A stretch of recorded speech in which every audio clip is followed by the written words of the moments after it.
వినుభక్తి ప్రేక్షకులందరికీ నమస్కారం. మనతో పాటుగా ఉన్నారు ప్రముఖ ఆధ్యాత్మికవేత్త, జ్యోతిష్య పండితులు, దత్తాత్రేయ గణపతి ఉపాసకులు మరియు అమ్మవారి సేవకులు బ్రహ్మశ్రీ మురళీధర్ శర్మ గురువు గారు ఉన్నారు. మాట్లాడదాం. నమస్కారం గురుగారు. మహాదేవ శ్రీమాత్రే నమః. గురుగారు, ఈ మధ్య కాలంలో బాగా జరుగుతున్న విషయం ఇది.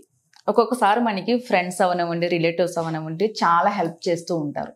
మనం అడగంగానే ఒక్కొక్కసారి చిన్న హెల్ప్ అయినా మన లైఫ్ లో మిరాకిల్స్ చేంజ్ కనిపిస్తూ ఉంటుంది కొన్ని పరిచయాల వల్ల. అయితే హెల్ప్ తీసుకున్నప్పుడు బాగానే ఉంటారు, మంచిగా రిక్వెస్టింగ్ గా అడుగుతారు, ట్రావెల్ చేస్తారు. వన్స్ మనం చేసిన హెల్ప్ వల్ల వాళ్ళకి ఏదైనా మిరాకిల్ జరిగి మన పాజిటివిటీ యాడ్ అయ్యి లక్ ఏదో కలిసి వచ్చి కొంచెం 100% యాడ్ అవుతుంది డెఫినెట్ గా. ఇప్పుడు మంచి చేస్తున్నామంటేనే ఆ పర్సన్ దగ్గర పాజిటివిటీ ఉంటుంది.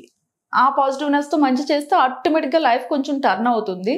మనకంటే కొంచెం ఒక మెట్టు ఎక్కేస్తూ ఉంటారు. అలాంటప్పుడు మన వల్లే వచ్చింది కదా అని కృతజ్ఞత భావం ఏదైతే ఉందో అది మర్చిపోతున్నారు. ఇవాళ రేపు అదే జరుగుతుంది గురుగారు. మర్చిపోవడం, పైగా అదే హెల్ప్ చేసిన వాళ్ళ మీద నెగిటివిటీ స్ప్రెడ్ చేయడము, వాళ్ళని బ్యాడ్ చేయడము, సో వాళ్ళని వేరే రకంగా క్రియేట్ చేయడము, వాళ్ళని తొక్కేయాలని ప్రయత్నించడము. కృతజ్ఞత లేకపోతే పోయింది, మళ్ళీ వాళ్ళకే రివర్స్ లో వాళ్ళు యాంటీ అయిపోతున్నారు. 100కు 100% మీరు చెప్పినటువంటి సంఘటనలు రీసెంట్ గా ఒక కాలర్ తో మాట్లాడడం జరిగింది.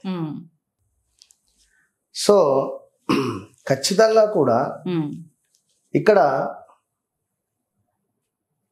ఇవాళ రేపు ఒక రెస్టారెంట్కి కానీ ఒక హోటల్కి కానీ ఒక టీ తాగుదామనో లేదా టిఫిన్ చేసేటువంటి సందర్భాలలో ఒక టిప్ అనేటువంటిది కొత్తగా వచ్చింది.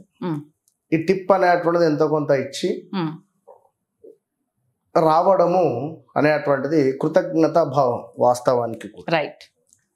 బట్ టీ ఇచ్చాడు, వానికి వాడు మన శాలరీ ఇస్తున్నాడు, ఓకే, అక్కడికక్కడికి అయిపోయింది. బట్ ఇక్కడ మనము సర్వీస్ అతను చేసినందుకు 100% ఇవ్వాలి.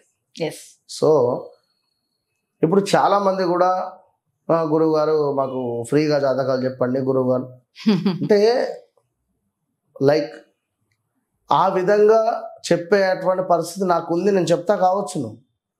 బట్ దానివల్ల నో యూజ్.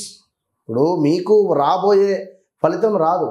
ఇప్పుడు ఇక్కడ నాకు ఒక 2000, 3000, 4000, 5000 పే చేసిన తర్వాత జాతకం చెప్పించుకున్న తర్వాత జరగబోయే మిరాకిల్ అనేటువంటిది మీకు 100% జరుగుతుంది కదా. ఖచ్చితంగా. ఇప్పుడు మీకు పలానా 1,00,000 రూపాయలు వచ్చేది ఉంది. సో టర్న్ ఇక్కడ నెగిటివ్, ఇక్కడ నెగిటివ్ ను మనం పాజిటివ్ చేసుకోవాలి. 1,00,000 అనేటువంటిది అక్కడ ఆగిపోయి ఉంది. సో మనము ఇక్కడ 1000, 2000 గురువు గారికి ఈ దక్షిణ మూలకంగా ఇవ్వడం వల్ల, తనతో మాట్లాడడం వల్ల మనకు కొంత, ఇప్పుడు మొన్న నేను పాజిటివ్ టర్న్ అవుతుంది. స్వర్ణగిరి దేవాలయానికి వెళ్ళా, యాదాద్రి స్వర్ణగిరి. ఎంత బాగా దర్శనమైంది అంటే నేను అసలు ఊహించలే.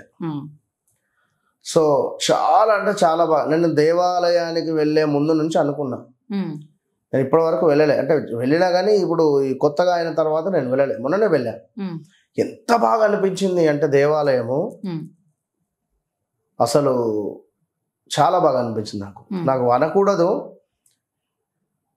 తిరుపతి కంటే ఒక 1% ఎక్కువనే అనిపించింది నాకు. ఎందుకో అంటే ఆ ఫీలింగ్ అనిపించింది. అంటే ఆ విధంగా గత ప్రభుత్వం వారు చేయడం కానీ చాలా బాగుంది, చాలా బాగా చేశారు, అద్భుతంగా, చాలా బాగుంది. ఇక స్వర్ణగిరిలో మనకు స్వర్ణ పుష్పాలతో పూజ జరిపించడం జరిగింది. ఎంతో బాగా చేయించారు. అంటే ఇక్కడ నేను ఫీల్ అయినా, అక్కడ నాకు భగవంతుడు నన్ను బ్లెస్ చేసినట్టుగా నేను ఫీల్ అవ్వడం జరిగింది.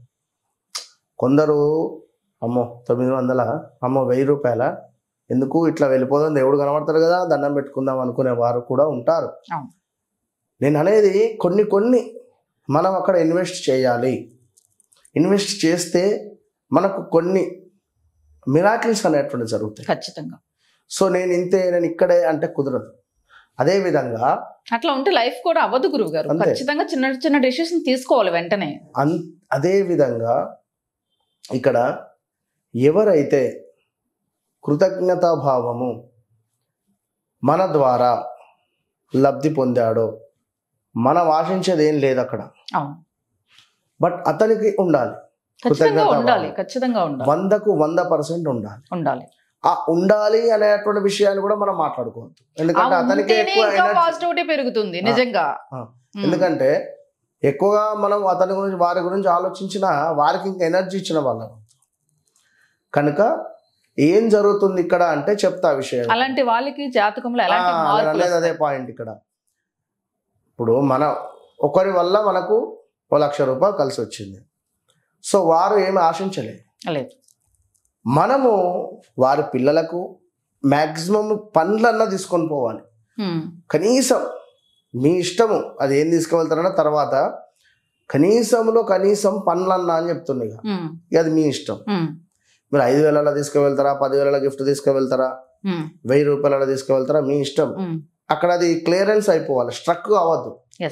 ఎప్పుడైతే స్ట్రక్ అయిందో మీరు స్ట్రక్ కాకుండా అక్కడ క్లియర్ చేసుకుంటారో 1,00,000కు 10 లక్షలు, 10 లక్షలకు 1 కోటి రూపాయలు వచ్చే పరిస్థితి.